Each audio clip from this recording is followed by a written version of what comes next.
This had to be back in 2009, possibly 2010. My memory of it is so blurry that I can't really say. Well, hold on one second.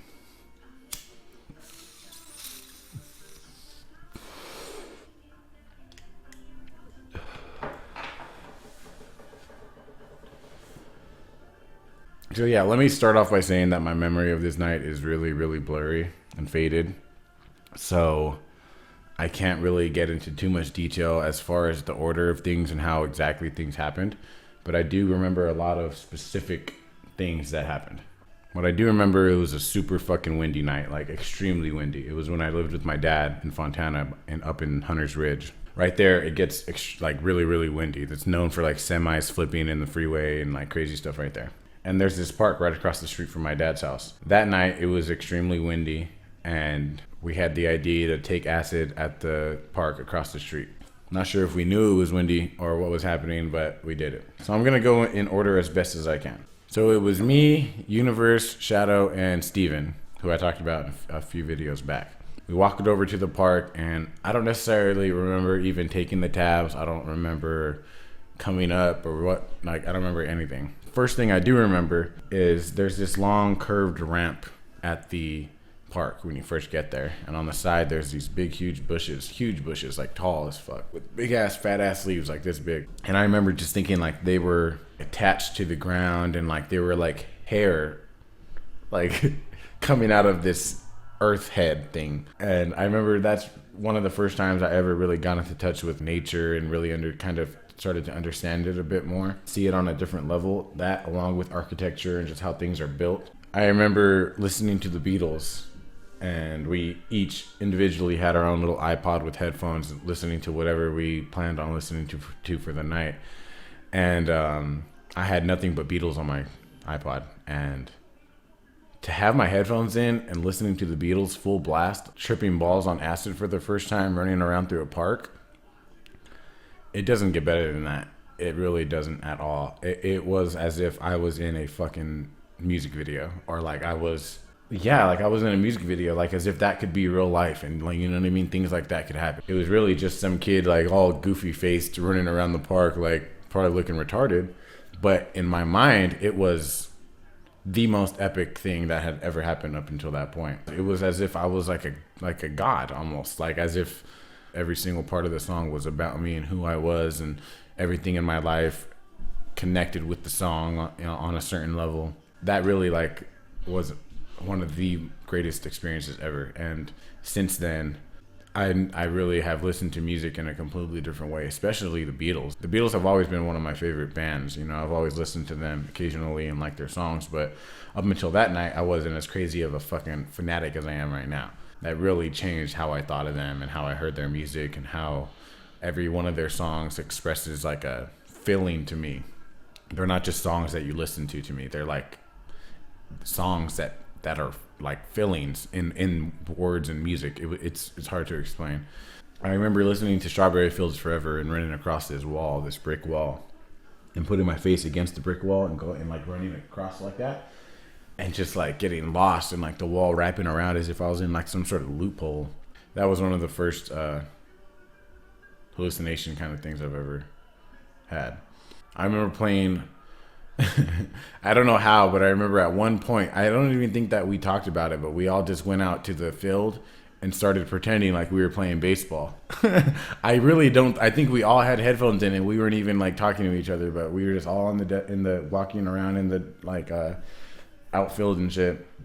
And at one point, somebody was pretending they were pitching or something, and then somebody pretended like they hit it, and then somebody pretended like they were catching it, and then the person who hit it was running base, and it was just like we were playing air baseball, like the way you play air guitar, but air baseball on acid, not even listening to each other. And you guys got to keep in mind how fucking windy it was the entire night. Like, I'm talking windy to a point where I remember literally standing sideways like that. And like how that affected the trip. Even with headphones out, you could barely talk to each other because what you couldn't hear over the fucking wind passing your ears.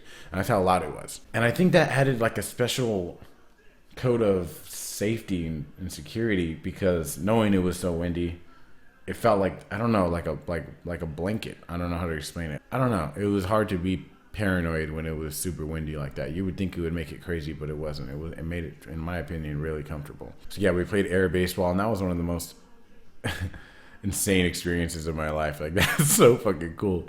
It was like being kids again.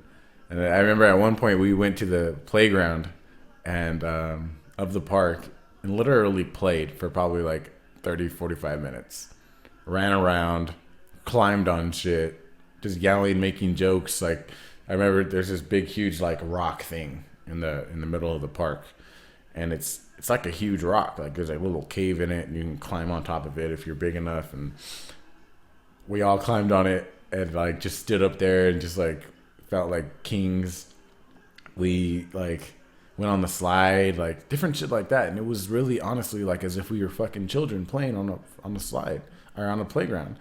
That's exactly what it was, and it was amazing. It was one of the coolest things ever. I love that I'm talking about it right now because I haven't really thought about it in so long. Wow. Yeah. So, I mean, other than that, there wasn't much that happened that I can actually say that I remember. I remember, of course, listening to music the whole night, climbing on shit, and the wind being that crazy. That night, I believe we went home and we ate like a bunch of food. Like, you wouldn't think people on acid could eat. Actually, I ate a bunch of food. I think it was like a bowl of chili. Honestly, that's all we had. And my cousin and Daniel and Steven, they were like tripping out on me because I was eating a bunch of chili. I can imagine how that is, like fried balls. Your homie's just eating a bowl of chili like crazy. I did mention to my cousin that I was gonna make this trip story, and he's like, "Oh, you got to talk about how when you had the knife," because I was with my little brother Tony, or Envoy 33. He was just like, "Damn, you guys are on acid, blah blah blah." And I in my mind, I thought it was a cool thing to do, and I was like, I grabbed a knife and I was like, "Yeah, I'm on acid," and like that. Some awkward ass, weird ass shit you're not supposed to do when everybody's on acid. And it made everybody kind of uncomfortable. And I was like, geez, guys, I'm just kidding. I put it away. And yeah. So he told me, I forgot about that until he told me.